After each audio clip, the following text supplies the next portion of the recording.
এই ছেলেটা কোটিপতি বাবার একমাত্র সন্তান। সে পা থেকে মাথা পর্যন্ত সব সময় ব্র্যান্ডের জিনিস পরতো। একদিন সে একটা মেয়েকে হোম মিনিস্টারের মেয়ে ভেবে বাসার কাজের মেয়ের সাথে প্রেম করতে থাকে, কিন্তু যখন তারা জানতে পারে সে একজন কাজের মেয়ে তখন তারা তাকে অপমান করে বের করে দেয়। মেয়েটা অনেক কষ্ট নিয়ে নিজেকে এমনভাবে তৈরি করে একদিন সেই পরিবারই মেয়েটাকে বউ করে ঘরে উঠিয়ে নেওয়ার জন্য আসে। এমনই গল্প নিয়ে 2018 সালে মুক্তি পায় ব্র্যান্ড বাবু নামের এই মুভিটা। তাহলে চলুন গল্পটা শুরু করা যাক। গল্পের শুরুতে অনেক বড় একটা আলিশানি বাসা দেখায়, যেখানে ডায়মন্ড গ্রুপের মালিক রতন তার ছেলেকে নিয়ে খেলছিল।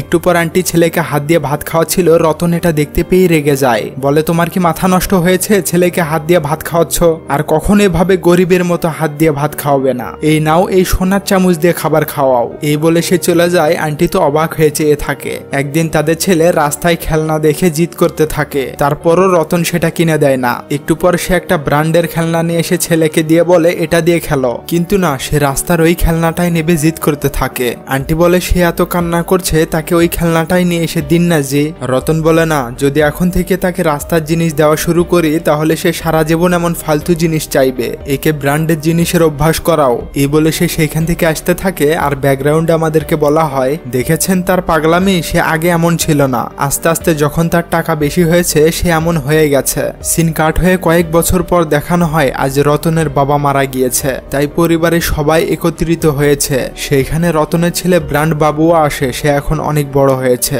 তাকে দেখেই দাদি হাউমাউ করে কান্না করা শুরু করে। তখন রতন তার মাকে ভিতরে নিয়ে আসে, বলে মা তুমি এসব কি করছো? এত জোরে জোরে কান্না করছো কেন? লোকেরা কি ভাববে? দাদি বলে তোর বাবা মারা গিয়েছে সেটা ভাববে। রতন বলে না মা, আমাদের স্ট্যাটাস কত নিচে নেমে গিয়েছে সেটা ভাববে। তোমার ছোট ছেলের পরিবারকে দেখো, কষ্ট তো হচ্ছে সেটা ভিতরে, আর এটাকে হাই ক্লাস বলে। দাদি বলে এসব কি বলছিস তুই? তোর বাবা মারা গিয়েছে, তোর কষ্ট হচ্ছে না? রতন বলে রাতে বেডরুমে আমি অনেক কেঁদেছি মা, এই বডির সামনে এত ড্রামা করার কি দরকার? দাদি তো অবাক, বলে বডি? আরে ওটা তোর বাবা।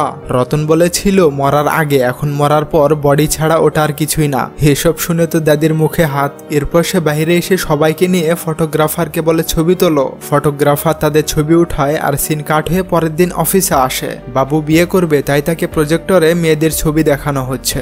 বাবু তার দুই চামচাকে ইশারা করলে তারা বাইরে এসে লোকটার কাপড়, জুতা, এমনকি ফোনও চেক করে। আর ভিতরে এসে বলে তার সবকিছুই ব্র্যান্ডের স্যার, আপনি দেখা করতে পারেন। বাবু বলে ডাকো তাকে। এবার লোকটা ভিতরে আসলে বাবু তার সাথে কথা বলে। তিনি মেয়ের বাবাকে ফোন করে বলে জামাই রাজি হয়েছে, আপনি একটু কথা বলুন তার সাথে। সে লোকটার সাথে কথা বলে দেখে লোকটার কথা আটকে আটকে ধরছে। বাবু বলে আঙ্কেল আপনার কি নেটওয়ার্কের সমস্যা? ওপাশ থেকে কাকু বলে না বেটা, আমার মোবাইলটা একটু পুরনো তাই। এটা শুনেই তো ভাই রেগে যায়, ফোনটা তাকে ছুড়ে দিয়ে সেখান থেকে বেরিয়ে আসে। এরা বলে শুধু তোমারই নয়, যে কথা বললো তারও ব্র্যান্ডের ফোন হতে হবে।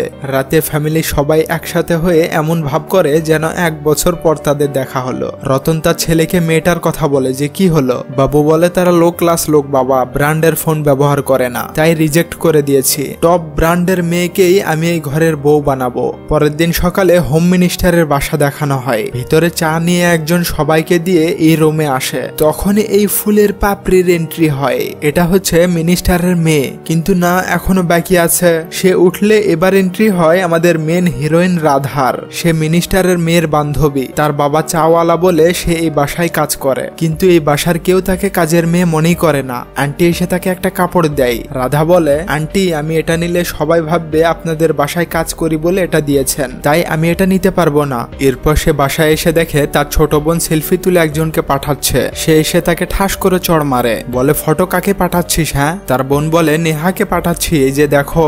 তখনই তার বাবা আসলে সে তার বাবাকে এটা বলে দেয়। তার বাবা বলে সে তোর বড় দিদি হয়, তার উপর রাগ করিস না। এই বলে তিনি চলে গেলে রাধার ছোট বোন তার উপর প্রচন্ড রেগে থাকে। এদিকে বাবুকে দেখানো হয় সে বারে বসে মালটাল খেয়ে চিল করছিল, আর এরা দুইজন তার সাথেই থাকে। ওদিকে রাধা তার ফোন রেখে যখন ওয়াশরুমে যায়, তার ছোট বোন ফোনটা নিয়ে একটা আননোন নাম্বারে মেসেজ করে। সেই মেসেজটা বাবুর মোবাইলে আসে, দেখে আই লাভ ইউ লিখেছে। এরা বলে নাম্বার সেভ করে তার পিকচার দেখুন স্যার। সে দেখে ডিপিতে কুকুরের ছবি দেওয়া। এরা বলে বড় লোকের মেয়েরা এমনই ডিপি রাখে স্যার, আপনি ফোন করুন তাকে। বাবু এবার তাকে ফোন করলে সে ফোনটা ধরে না, কেটে দেয়। ভাই বলে সে তো কেটে দিল ইয়ার, এখন কি করব? এরা বলে কেটেই তো দেবে, সে তার মনের কথা আপনাকে মেসেজ করেছে, আপনিও মেসেজ করুন তাকে। ভাই তাই করে, আই লাভ ইউ টু লিখে পাঠায়। এরা আবার সেই নাম্বারের ডিটেলস বের করে দেখে এটা তো হোম মিনিস্টারের মেয়ের নাম্বার। আসলে আসলে মিনিস্টারের মেয়ে রাধাকে এই ফোনটা ব্যবহার করতে দিয়েছিল।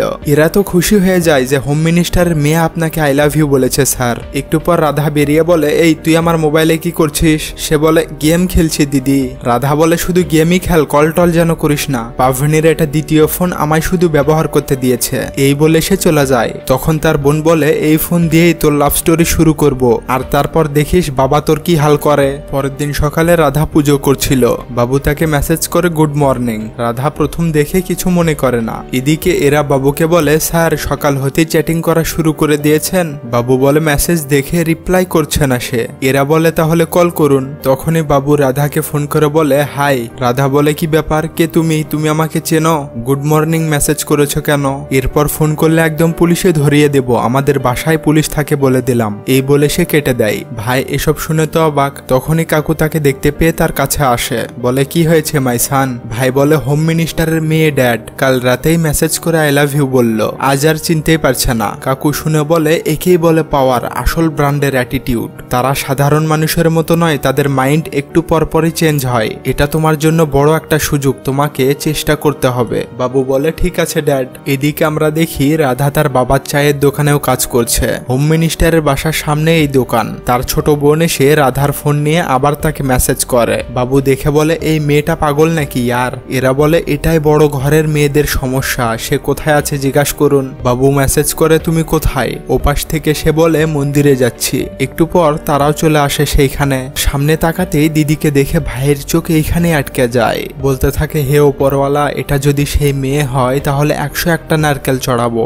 এরা বলে, আরে স্যার এদিকে কেন দেখছেন, এটা আপনার ব্র্যান্ড নয়, ওই যে আপনার ব্র্যান্ড হোম মিনিস্টারের মেয়ে। এবার তারা যেতে থাকে, ভাইও তাদের পিছন পিছন যেতে থাকে। রাতে এইখানে বসেছিল। বাবু বলে, আর তর সইছে না ইয়ার। এরা বলে, ফোন করুন তাকে। ভাই রাধাকে ফোন করে কিন্তু সে কেটে দেয়। এরা বলে, ফোন ধরছে না স্যার, তাহলে আপনার মনের কথাগুলো মেসেজ করে লিখে পাঠিয়ে দিন। এবার ভাই মেসেজ লেখে যে, আমি যখন তোমার সাথে প্রথম ফোনে কথা বলি তখনই আমি তোমায় ভালোবেসে ফেলেছি। আমি কোনো টাইম পাস করার মতো ছেলে নই। যদি আমার ফিলিংসটা বুঝতে পারো তাহলে কলটা ব্যাক করো, নয়তো এটাই আমার শেষ মেসেজ। এই মেসেজটা দেখে রাধা তাকে ফোন করে, বলে, কি চাও তুমি? ভাই বলে, আমি শুধু তোমাকে চাই। রাধা বলে, আমার সম্পর্কে কি জানো তুমি? আমি একজন চাওয়ালার মেয়ে, মিনিস্টারের বাসায় খাবার বানাই। এসব শুনে ভাই এদেরকে বলে, সে তো বলছে তার বাবা চাওয়ালা ইয়ার। এরা বলে, স্যার এসব বলে সে আপনার মন পরীক্ষা করছে। দিদি বলে, তো এখন বলো, চুপ করে আছো কেন? ভাই বলে, আমি তোমার ব্যাকগ্রাউন্ড দেখে ভালোবাসিনি, তোমার মন দেখে বেসেছি। রাধা বলে, আচ্ছা তুমি কি করো? ভাই কি বলবে বুঝতে পারছিল না। এরা শিখিয়ে দেয় আর সে বলে, আইসক্রিম বিক্রি করি। রাধা বলে, দেখো আমার উপর আমার ফ্যামিলির অনেক দায়িত্ব রয়েছে, তাই এই প্রেম ভালোবাসার মধ্যে আমি নেই। এই বলে সে ফোনটা কেটে দেয়। কিন্তু তাই কি বাবু ছাড়বে? পরের দিন সে একটা রাইটারকে নিয়ে আসে, তার থেকে স্টোরি নিয়ে সেই অনুযায়ী রাধাকে পটাবে। তারা সে ব্যাপারটা নিয়েই কথা বলছিল। তখনই রাধার ছোট বোন তাকে মেসেজ করে। সেটা আবার সে রাইটারকে দেখায়, এই যে দেখুন সে মেসেজ করেছে। রাইটার বলে, কল করুন দাদা, সে এখনই মেসেজ করলো, মানা করবে না। ভাই ফোন করতেই দিদি রিসিভ করে তাকে গালাগালি শুরু করে, বলে, যদি আর একবার ফোন করো তাহলে পুলিশে কমপ্লেন করব। এসব শুনে রাইটার বলে, এই কেসটা খুবই জটিল বস, মেয়েটাকে তোমার ব্যাকগ্রাউন্ড সম্পর্কে কি বলেছ? ভাই বলে, আমি বলেছি আইসক্রিম বিক্রি করি। রাইটার বলে, তাহলে এক কাজ করো, কাল থেকে তার বাসার সামনে গিয়ে আইসক্রিম বিক্রি করো। বাবু শুনে বলে, এটা আমি করতে পারবো না। রাইটার বলে, ব্র্যান্ড পেতে হলে এটুকু তো করতেই হবে, কি আর করার। পরের দিন থেকে ভাই আইসক্রিম ওয়ালার মতো পোশাক আশাক পরে আর আইসক্রিমের গাড়ি নিয়ে মিনিস্টারের বাসার সামনে আসে। অনেকক্ষণ সেইখানে অপেক্ষা করার পর দেখে রাধা বেরোচ্ছে। এরা বলে, স্যার সেদিন মিনিস্টারের মেয়ের সাথে তো এই মেয়েটাই ছিল, আমি গিয়ে কথা বলে আসি। বাবু বলে, আরে দাঁড়া, আমি গিয়ে কথা বলি, তোরা গেলে চলে যাবে। ভাই এবার একটু সামনে এসে তাকে বলে, হাই। রাধা তাকে দেখে ভাবতে থাকে, আরে এটাই তো সেই ছেলে মনে হয়, দেখি তো। এই বলে তাকে লুকিয়ে ফোন করে। দেখে সে যার সাথে কথা বলে এটাই সেই ছেলে। ভাই কিন্তু এখনো বুঝতে পারেনি, সে মনে করে তার কথা মিনিস্টারের মেয়ের সাথেই হচ্ছে, আর রাধা মনে করে ছেলেটা তার জন্য এখানে এসেছে। পুলিশ তাকে বলে, কি হয়েছে বেটি? রাধা বলে, এই ছেলেটা আমাকে ফোন দিয়ে বিরক্ত করে, আমি বকেছি বলে সোজা দেখা করতে এখানে এসেছে। পুলিশ বলে, আচ্ছা তুমি যাও, আমি দেখছি। সে গেলে পুলিশ এসে গার্ডকে কিছু একটা বলতে থাকে। এরা তো ভয় পেয়ে যায়, না জানি পুলিশ তাকে কি বলছে। পুলিশেরা যেই তাদের দিকে আসতে থাকে এরা তো আরো ভয় পাচ্ছিল। তখনই রাধার বাবার মাথা চক্কর দিয়ে তার অ্যাক্সিডেন্ট হয়। বাবুরা এটা দেখতে পেয়ে দ্রুত তাকে হাসপাতালে নিয়ে আসে। একটু পর সেইখানে রাধা ও মিনিস্টারের মেয়েও আসে। ডাক্তার তাদেরকে বলে সময় মতো তাকে নিয়ে আসার জন্য তিনি বেঁচে গেছে, তার ভালো করে খেয়াল রাখবেন। ভাইয়েরা এখানেই ছিল, একটু পর সেখানে দিদিরাও আসে। মিনিস্টারের মেয়ে বলে আপনাদেরকে কি বলে যে ধন্যবাদ দেই, যদি এর বাবার কিছু হয়ে যেত তাহলে সে সহ্য করতে পারতো না, আপনি অনেক বড় সাহায্য করেছেন। ভাই বলে আরে না না, মানুষ হিসাবে এটা আমার দায়িত্ব ছিল আর আমি সেটাই করেছি। কথা বলা শেষ করে এদিকে আসতেই রাধা ভাইকে মেসেজ করে আই লাইক ইউ। ভাই দেখে বলে আরে এটা কি ইয়ার, আই লাভ ইউ থেকে আই লাইক ইউ তো এসেছে। রাইটার বলে আরে ছাড়ুন না স্যার, কাল দেখবেন আমাদের আইসক্রিম শপের কাছেই তাকে দেখা যাবে। সেখান থেকে যাওয়ার সময় ভাই মিনিস্টারের মেয়ের দিকে চেয়ে থাকে, কিন্তু রাধা মনে করে সে তাকে দেখছে। লে কুদ্দুস। এই ঘটনার পর তাদের মধ্যে একটা বন্ধুত্ব হয়। ভাই পাভনিকে আইসক্রিম দেয়, সে না নিলে রাধা সেটা নিয়ে খেতে থাকে। রেস্টুরেন্টে গিয়ে ভাই পাভনিকে দেখতে থাকে আর রাধা ভাইকে। পরের দিন রাধা ভাইকে ফোন করে বলে আজ আইসক্রিম শপ লাগাওনি? সে বলে হ্যাঁ, মাল লোড করছি। দিদি বলে আচ্ছা তুমি আমার কি দেখে ভালোবেসেছো? ভাই বলে তোমার মন দেখে। তুমি আমায় পছন্দ করো না? রাধা বলে এত জলদি? সবে তো পছন্দ করা শুরু করেছি, তুমি দোকানের কাছেই থেকো, দেখে ভিতরে যাব। এই বলে সে ফোনটা কেটে দেয়। কিছুক্ষণ পর পাভনি এদিকে আসছিল, এরা বাবুকে ফোন করে তাড়াতাড়ি আসতে বলে। ভাই জলদি এসে সেখানে দাঁড়ায়। পাভনি এখানে এসে বলে হাই, এটা তোমার গাড়ি, অনেক সুন্দর। তখনই সেইখানে রাধাও এসে পাভনিকে বলে তুই এখানে? পাভনি বলে হ্যাঁ, তোর সাথে দেখা করতে এসেছি।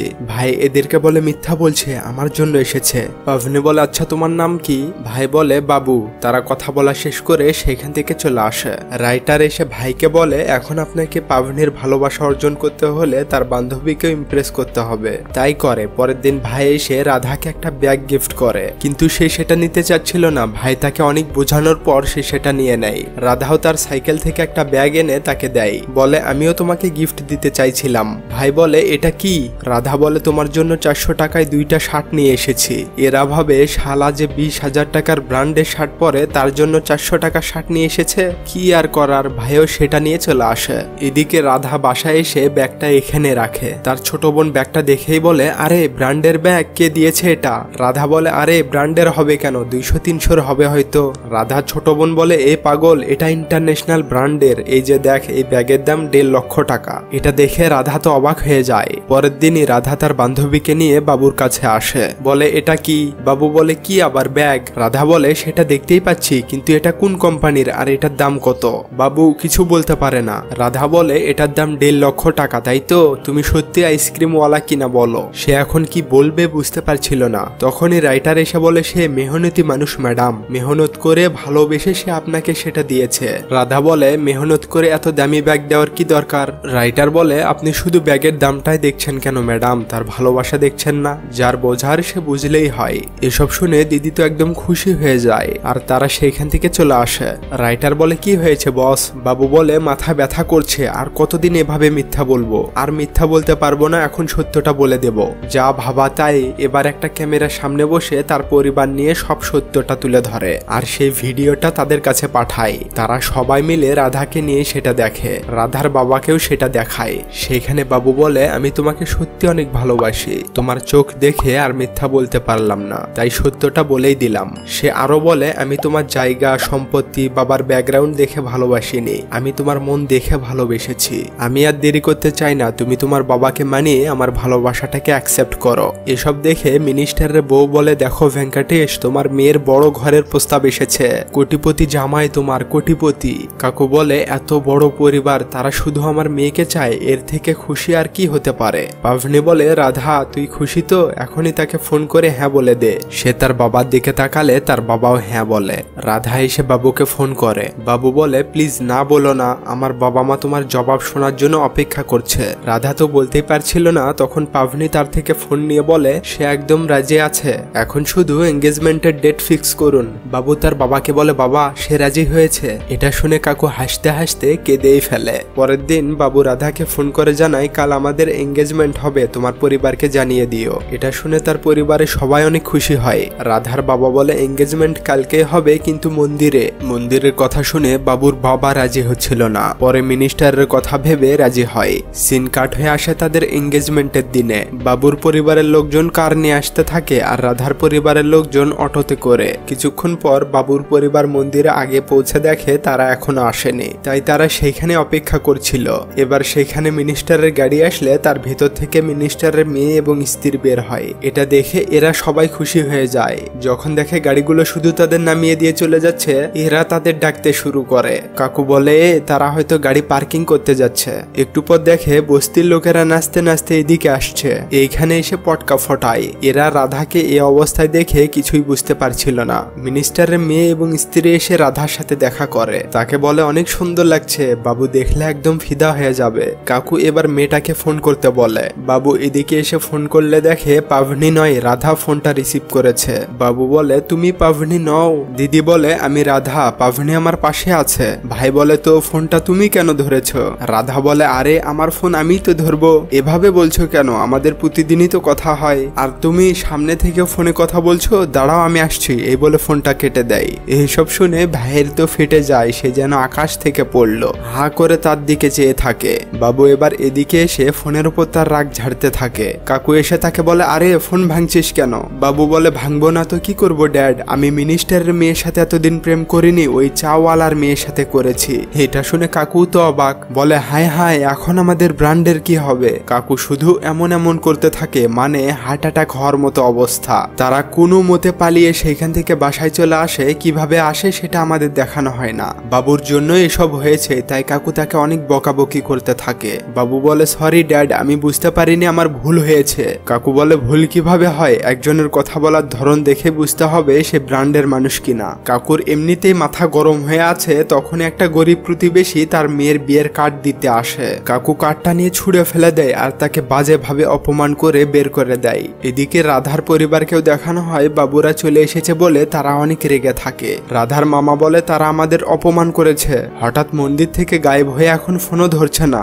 সেখানে থাকা লোকেরা বলে কিছু তো একটা প্রবলেম হয়েছে, নয়তো এভাবে চলে যাবে কেন? আমাদের তাদের সাথে দেখা করে শান্ত হয়ে কথা বলতে হবে। এসব শুনে রাধার বাবা অসহায়ের মতো বলে আপনারা যা ভালো মনে করেন। এবার তারা সবাই মিলে তাদের অফিসে চলে আসে। কাকু তাদেরকে দেখে ভাইকে ফোন করে এই ব্যাপারটা বলে যে তারা অফিস পর্যন্ত চলে এসেছে, এখন তুমি সামলাও। বাবু এখন কি করবে উপায় না পেয়ে রাধাকে ফোন করে এবং তাকে সব খুলে বলে যে এতদিন যা কথা হয়েছে আমি জানতাম না ওটা তুমি ছিলে, আমি অন্য একজনকে ভেবে কথা বলেছি। সে আরো বলে আমি তার ভালোবাসা পাওয়ার জন্য তোমার সাথে বন্ধুত্ব করেছিলাম, তাছাড়া আমার মতো ছেলে তোমার সাথে কথা বলবে কেন? এসব শুনে রাধা তো অবাক হয়ে যায়। ভাই বলে যা হয়েছে সব ভুলে যাও, আমি তোমার বিয়েতে ব্র্যান্ডের শাড়ি গিফট করব, ঠিক আছে? এখন তুমি তোমার মামাকে ফোন করে আমাদের অফিস থেকে যেতে বলো। এবার এই কথাগুলো রাধার বাড়ির লোকেরা তার মামাকে ফোন করে বলে। তার মামা এসব শুনে তো খুবই রেগে যায়, তারা সেখান থেকে চলে আসে। কিছুক্ষণ পর বাসায় ফিরে বাবুরা টিভিতে দেখে তাদের ভিডিওগুলো লাইভে নিউজ চ্যানেলে দেখানো হচ্ছে। কাকু এসে বলে এই মিডিয়ারা কিভাবে জানলো? তিনি এবার জলদি নিউজ চ্যানেলের অফিসে ফোন করে আর তাদের ভিডিওটা বন্ধ করতে বলে, কিন্তু না, লোকটা বলে লাইভ হচ্ছে স্যার, বন্ধ করা সম্ভব নয়। কাকু এবার উপায় না পেয়ে কিছুক্ষণের মধ্যে নিজেই সেই অফিসে চলে আসে। দেখে সেখানে রাধার বাবারা আগে এসেছে। কাকু তো প্রচন্ড রেগে যায় যে এসব এখনই বন্ধ করো। মেয়েটা বলে স্যার ওনারা এসেছে, আপনার যা বলার এখানে বসে তাদের সাথে লাইভে কথা বলুন। কাকু বলে ঠিক আছে। এখানে এসে বসে বলে আমার ছেলে তার মেয়েকে ভালোবাসেনি। মেয়েটা বলে তাহলে কোন মেয়েকে বেসেছে? কাকু বলে এটা আমি বলতে পারবো না, এটা আমাদের পার্সোনাল বিষয়। রাধার মামা বলে তিনি দেখছি ভালোই কাহিনী বানাতে পারেন, আপনি এসব ভিডিও দেখার পরও তাকে প্রশ্ন করছেন? কাকু রেগে যায়, কি ভেবেছিস তুই এক চাওয়ালার মেয়ের সাথে আমার ছেলের বিয়ে দেব? যাদের কোনো ব্র্যান্ড নেই তাদের আমরা মানুষই মনে করি না। এটা শুনে টিভিতে যারা নিউজটা দেখছিল সবাই অবাক হয় আর তার এই কথাগুলো খারাপ নজরে দেখে। কাকু তো অনেক রেগে মেগে সেখান থেকে বেরিয়ে আসে। তখন রাধার মামা দর্শকের উদ্দেশ্যে বলে দেখেছেন তার টাকার অহংকার, তার এই অহংকার ভাঙতেই হবে যাতে আমাদের মতো মানুষেরা আর কখনো প্রতারিত না হয়, আমাদের আর কোনো মেয়ের জীবন যাতে নষ্ট না করতে পারে। এসব শুনে জনগণেরা তো একদম জোশে উঠে যায়। মামা আরো বলে শুনুন, আমাদের মেয়ের মতো কাল আপনাদের মেয়ের সাথেও হতে পারে, তাই আমাদের সবাইকে এক হয়ে তাদের পরিবারকে বয়কট করতে হবে। কথা যা তাই লোকেরা সবাই তাদের ছবি ছাপিয়ে বয়কটে সিল মেরে দেয়। সবাই তাদের দেখে চিনে রাখে তাদেরকে সমাজ থেকে বয়কট করতে হবে। এদিকে রাধার অবস্থাও এখন ঠিক নেই, কেমন জানি হয়ে গেছে। তার ছোট বোন রাধার এই অবস্থা দেখে নিজেকে আর ধরে রাখতে পারে না। তাকে এসে বলেই ফেলে দিদি তোমার উপর রাগ করে আমি তোমার ফোন নিয়ে তার সাথে চ্যাট করতাম। রাধা রেগে তাকে মারতেই যাবে আর মারে না, বলে ঠিক আছে এই কথা আর কাউকে বলবি না, এখন যা। তার বোন চলে গেলে রাধার সেই কাটানো মুহূর্তগুলো মনে পড়তে থাকে। এবার সে বাবুকে ফোন করে বলে আমি তোমার সাথে একটু দেখা করতে চাই প্লিজ। ভাই বলে একবার দেখা করে টিভি পর্যন্ত নিয়ে গিয়েছো, এতেও পেট ভরেনি? দিদি বলে আরে আমি কিছুই করিনি, আমি তো জানিও না কি হচ্ছে, একবার দেখা করো প্লিজ। বাবু এবার দেখা করার জন্য রাজি হয়। সন্ধ্যায় রাধা একটা জায়গায় এসে দাঁড়িয়ে থাকে, একটু পর বাবু সেইখানে গাড়ি নিয়ে আসে। তাকে দেখে দিদির খুবই ভালো লাগে, কারণ সে বাবুকে সত্যিকারের ভালোবেসেছিল। রাধা এবার ভাইকে বলে এই ঝগড়া বন্ধ করার জন্য কিছু একটা করো, তুমি যা বলবে আমি তাই করব। আমি একটা কাজ করি, একটা চিঠিতে সব আমার দোষ লিখে আমি মারা যাই। বাবু বলে এই তুমি কি পাগল, এমন করলে আমি আরো ফেসে যাব, লোকেরা কিছুদিন পর সব ভুলে যাবে। এখন যাও, এভাবে দেখা করলে সবাই ভাববে সত্যি তোমার আর আমার মধ্যে কিছু ছিল। দিদি বলে ঠিক আছে আমি এখন আসি। এই বলে সে চলে আসবে। ভাই তাকে ডেকে একটা খাবার দেয়, বলে বেস্ট ব্র্যান্ডের খাবার, যাওয়ার সময় খেয়ে নিও। রাধা বলে তুমিও খাও, নয়তো আমিও খাবো না। এই লাও কাম সারছে, কি আর করার। এরা দুইজনে এখানে টেবিল বিছিয়ে দেয় আর তারা বসে একটা খাবারই দুজন খেতে থাকে। হেরা ভাবে শালা এর বাবা ওদিকে রেগে বসে আছে আর এ এখানে সেটিং করছে।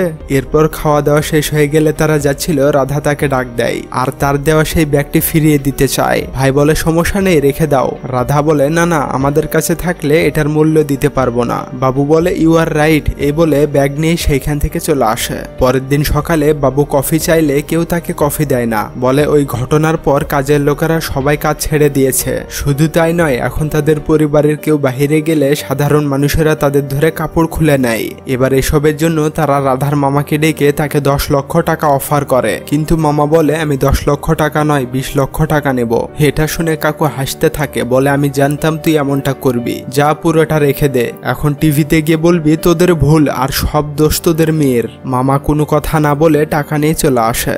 একটু পর এরা বসে মিটিং করছিল, বাহিরে দেখে রাধার মামারা এই গেটআপে এসেছে। মাহানে কাকুরা তাদের থেকে টাকা নিয়ে গিয়ে ব্র্যান্ডের জিনিস পরে এখানে এসেছে, আর মামার সাথে রাধাকেও ব্র্যান্ডের শাড়ি পরিয়ে নিয়ে এসেছে। মামা বলে এবার তো আমরাও ব্র্যান্ড পরে আছি, আমার ভাগ্নিকে এই ঘরের বউ করে নাও। কাকু রেগে যায়, বললে হলো নাকি, হ্যাঁ বেরো এখান থেকে। তখন বাবু এসে রাধাকে বলে এই তোমার আসল রূপ, তুমিও তাদের সাথে জুড়ে আছো, আর সেদিন তো ভালো হওয়ার নাটক করছিলে। এবার দিদি বলে আসো আমার সাথে। এই বলে তার হাত ধরে এদিকে নিয়ে আসে, বলে সত্যি আমি জানতাম না আমাকে এখানে নিয়ে আসবে, মামা শুধু আমায় শাড়ি পরতে বললো আর এখানে নিয়ে চলে এসেছে। তারা কথা বলছিল, তখন কাকু সেখানে গান নিয়ে আসে, বলে বেরো বলছে এখান থেকে। তিনি সবাইকে অপমান করে বের করে দেয়। এবার রাতের বেলা বাবুরা খাবার অর্ডার করেছিল, ডেলিভারি ম্যান খাবার দিতে এসে তাকে চিনতে পেরে তাকে আর খাবার দেয় না, বলে তোমাদের সমাজ থেকে বয়কট করা হয়েছে, তোমরা খাবার পাবে না। এই বলে সে নিজেই সেখানে বসে পিৎজাটা খেতে থাকে। বাবু এবার একটা রেস্টুরেন্টে আসে খাবার নেওয়ার জন্য,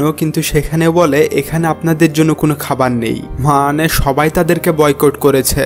উপায় না পেয়ে তারা বাসায় ফিরে আসে আর বাবাকে বলে আমাদের ক্ষুধা লেগেছে, কেউ আমাদেরকে খাবার দিচ্ছে না, এর থেকে আমরা ভেঙ্কটেশের মেয়ের বিয়েতে যাই, সেখানে খাওয়া যাবে। তারা এবার উপায় না পেয়ে ভেঙ্কটেশের মেয়ের বিয়েতে আসে। তাকে দেখে দাদু তো অবাক যে তার তো এখানে আসার কথাই ছিল না। সে দৌড়ে গিয়ে তার পায়ে পড়ে, আপনি এসেছেন, আমি অনেক খুশি হয়েছি। কাকু এসে তার মেয়েকে আশীর্বাদ দেয়। এরপর এরা দাদুকে বলে খাওয়া দাওয়া কোথায় হচ্ছে। দাদু বলে আরে তিনি আমাদের ঘরের খাবার খাবে কেন, এখানে এসেছে এটাই অনেক বড়, এখন আপনারা যান এখান থেকে। এরা বলে আরে দাদু বোঝার চেষ্টা করুন। দাদু বলে তোমাদের ক্ষুধা লাগলে তোমরা খাও, কিন্তু তাকে যেতে দাও। এরা এবার কাকুকে বলতে বলে। কাকু বলে আরে ভাই ক্ষুধা লেগেছে, খাবার খাবো কোন দিকে। দাদু দেখিয়ে দিলে তারা সবাই এসে খাবার খায় আর বাকিদের জন্য সাজিয়েও নিয়ে আসে। পরের দিন এরা দুজনে সে রাধার সাথে দেখা করে আর তাকে সব খুলে বলে। সব শুনে রাধা বলে আমার জন্যই তাদের নাম খারাপ হচ্ছে, তাই আমি তাদের সাহায্য করতে চাই। এই বলে অনেক বড় টিফিন বাটিতে তাদের জন্য খাবার এনেছে, সেটা তাদেরকে দেয়। এরা দেখে বলে তুমি কত মহান, যারা তোমাকে ঘৃণা করে তুমি তাদের জন্যই খাবার এনেছো। রাধা বলে হ্যাঁ, তোমরা এই কথাটা কাউকে বলবে না। এরা কি করে কাকু যাতে বুঝতে না পারে, তাই ব্র্যান্ডের খাবারের প্যাকেটে করে সেই খাবারগুলো নিয়ে যায়। সেটা খেয়ে কাকু বলে এটাকে বলে খাবার, সবকিছুই ব্র্যান্ডের হতে হবে। এরা ভাবে শালা ব্র্যান্ডের নামে গু দিলে সেটাই খাবে এরা। সবার খাওয়া দাওয়া হয়ে গেলে এদিকে এসে আন্টি বলে এটা কোনো হোটেলের খাবার ছিল না, সত্যি করে বল এটা কোত্থেকে নিয়ে এসেছিস। এরা বলে হোটেলেরই ছিল ম্যাডাম, কাভার দেখেছেন না। আন্টি বলে বাসার খাবার আর হোটেলের খাবারের মধ্যে আমি পার্থক্য বুঝতে পারবো না, সত্যি করে বল কোত্থেকে নিয়ে এসেছিস। এসব শুনে বাবু বলে হ্যাঁ বল, সত্য কথা বল। এরা এবার বলেই দেয় খাবারটা রাধা দিয়েছে। রাধার কথা শুনতেই ভাই তো প্রচন্ড রেগে যায় যে তার থেকে কেন খাবার আনতে গেলি। এরা বলে তার মতো মেয়ে খুবই কম আছে স্যার, আপনাদের সেদিন বিয়েতে নিয়ে গিয়ে খাবার খাওয়ানোর আইডিয়াটা তারই ছিল। শুধু তাই নয়, তার জন্য আপনাদের এই সমস্যা হয়েছে হয়েছে বলে সে নিজেই এই খাবারগুলো দিয়েছে, আর সে এই ব্যাপারটা আপনাদেরকে বলতেও নিষেধ করেছে। এতটা ভালো মেয়ে সে। এসব শুনে আন্টি বলে আমি ওই মেয়েটার সাথে দেখা করতে চাই। কিছুক্ষণ পর রাধাকে নিয়ে আসা হয়। আন্টি তাকে একদম বৌমার মতো বরণ করে নেয়, আর রাধাকে বলে তুমি যেহেতু আমাদের জন্য খাবার বানাও তাহলে এখানে থেকেই যাও। বাবু বলে ড্যাডি জানতে পারলে অনেক প্রবলেম হবে মা। আন্টি বলে কিচ্ছু হবে না, আমরা ম্যানেজ করে নেব। এবার রাধা আস্তে আস্তে সেই বাসা সবার মন জয় করে ফেলে। একদিন বাবু একটা লোককে তাদের বাসায় দেখে বলে আরে আপনি কে? লোকটা বলে আমি রাধার ডান্স টিচার, তার কাছে এসেছিলাম। বাবু জানতে চাই কেন, কোনো প্রবলেম হয়েছে? মাস্টার বলে ভেবেছিলাম সে ডান্সে অনেক উপরে যাবে, অনেক নাম কামাবে, কিন্তু আপনাদের জন্য সে এটা করতে চায় না। আমি তাকে বলেছিলাম কম্পিটিশনে থাকার জন্য, কিন্তু সে আপনাদের সেবা করার জন্য সেইখানে অংশগ্রহণই করতে চায় না। এসব শুনে বাবু তো অবাক হয়ে যায়। রাতের বেলা যখন কাকু আসে তিনি যাতে রাধাকে না দেখতে পায় তাই তারা দৌড়ে রাধার কাছে যেতে থাকে। তখনই কাকু এসে কলিং বেল বাজাতে থাকে। রাধা দরজাটা খুলতেই কাকু তাকে দেখতে পায়। রাধা এখন কি করবে? তখনই ভিতরে এরা মেন সুইচ অফ করে দেয়। অন্ধকারে কাকু দেখতে পাচ্ছিল না। এই সুযোগে তারা রাধাকে সরিয়ে সেখানে আন্টি দাঁড়িয়ে যায়। আন্টি বলে কি হয়েছে জি, এভাবে তাকিয়ে আছেন কেন? কাকু বলে এই তুমি কেন? ওই মেয়েটা কোথায়? আমি তাকে দেখেছি। তারা হাত ধরবে তখনই বাবু আসে, বলে এটা আমার হাত বাবা। কাকু বলে এই তুই আবার কখন আসলি?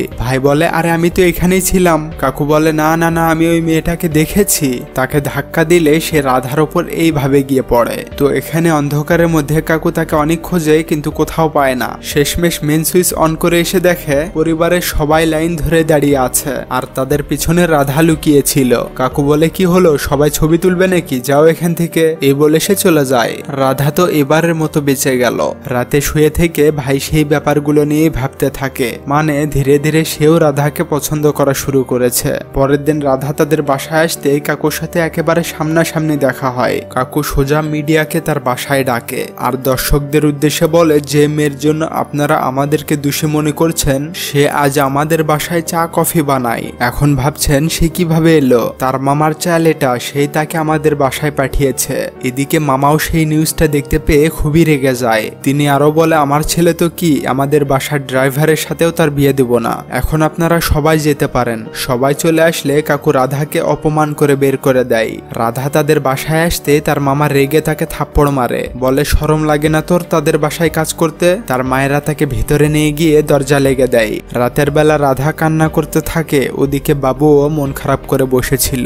রাধার ছোট বোন বাবুকে ফোন করে বলে ভাইয়া আমার জন্য আজ দিদি অনেক কষ্ট পাচ্ছে। দিদির উপর রাগ করে ওই SMS গুলো আমি করেছিলাম। সে খুবই ভালো ভাইয়া, কখনো মিথ্যা বলে না। ফোন রাখলে বাবু ভাবে তাই তো, সে তো সব সত্য কথাই বলেছিল, আমি বিশ্বাস করিনি। এদিকে মামা অপমান হয়েছে তাই মালটাল খেয়ে ট্রাক নিয়ে এসে কাকুর কারে মেরে দেয়। এতে কাকু আহত হলে সাথে সাথে লোকেরা তাকে হাসপাতালে নিয়ে আসে। ডাক্তার এসে বাবুকে রক্তের ব্যবস্থা করতে বলে, কারণ কাকুর এখনই রক্ত প্রয়োজন। সেটা আবার আড়াল থেকে রাধা শুনতে পায় আর ডাক্তারকে গিয়ে বলে আমার রক্ত নিয়ে তাকে সুস্থ করে তুলুন ডাক্তার বাবু। রাধার রক্ত আর কাকুর রক্ত সেম, তাই দেরি না করে ডাক্তার রাধার রক্ত নিয়ে কাকুকে দেয়। বাবু যখন এটা জানতে পারে সে খুবই অবাক হয়, তার প্রতি ভালোবাসা আরো বেড়ে যায়। পরের দিন কাকুর জ্ঞান ফিরলে দাদি এসে কান্না করতে থাকে। তখন কাকু যেমনটা বলেছিল বাবুও ঠিক একই কথা বলে যে কান্না করছো কেন দাদি, লো ক্লাস লোকের মতো? আমরা হাই ক্লাস লোক দেখে শুধু চুপচাপ থাকতে হবে, এমন ওভার অ্যাক্টিং করার কি দরকার, তাই না ড্যাড?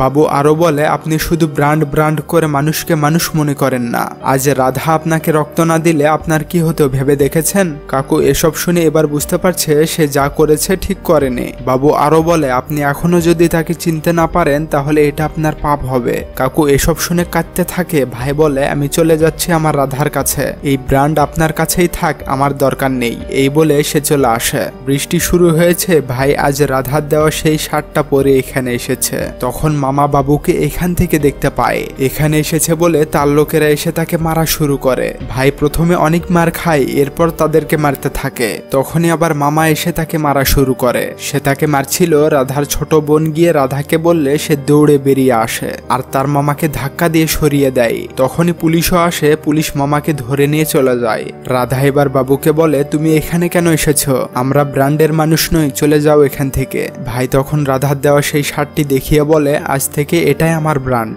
এ কথা শুনতেই দিদি তাকে জড়িয়ে ধরে, ভাইও তাকে জড়িয়ে ধরে। দুজনেই এখন অনেক খুশি। সিন এখানেই কাট হয়ে 2 বছর পর দেখানো হয় বাবু রাধাকেই বিয়ে করেছে। রাধা এখন একজন সেলিব্রিটি হয়েছে কারণ বাবু রাধার ডান্সকে সাপোর্ট করেছে। তাদের এখন একটা বাচ্চাও হয়েছে, কাকুও তাদেরকে মেনে নিয়েছে। কাকু তার নাতির জন্য 100 টাকায় 2টা প্যান্ট নিয়ে এসেছে। তাই রাধা বলে, বাবা এমন চিপ ব্র্যান্ডের কাপড় বাচ্চাদের স্বাস্থ্যের জন্য ভালো নয়, দরকার নেই এটার, এই বলে সে চলে যায়।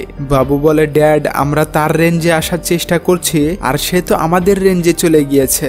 এটা নিয়ে তারা দুজন হাসতে থাকে আর মুভিটা এখানেই শেষ হয়। আর হ্যাঁ, যাওয়ার আগে একটা করে লাইক করে কমেন্টে বলে যান ভিডিওটা কেমন লাগলো। আর আপনারা কিন্তু অনেকেই শুধু ভিডিও দেখেন কিন্তু সাবস্ক্রাইব করেন না। সামনে আরো ভালো ভালো মুভি আসবে ইয়ার, তাই সাবস্ক্রাইব করে পাশেই থাকুন। এতক্ষণ পর্যন্ত সাথে থাকার জন্য আপনাকে অসংখ্য ধন্যবাদ।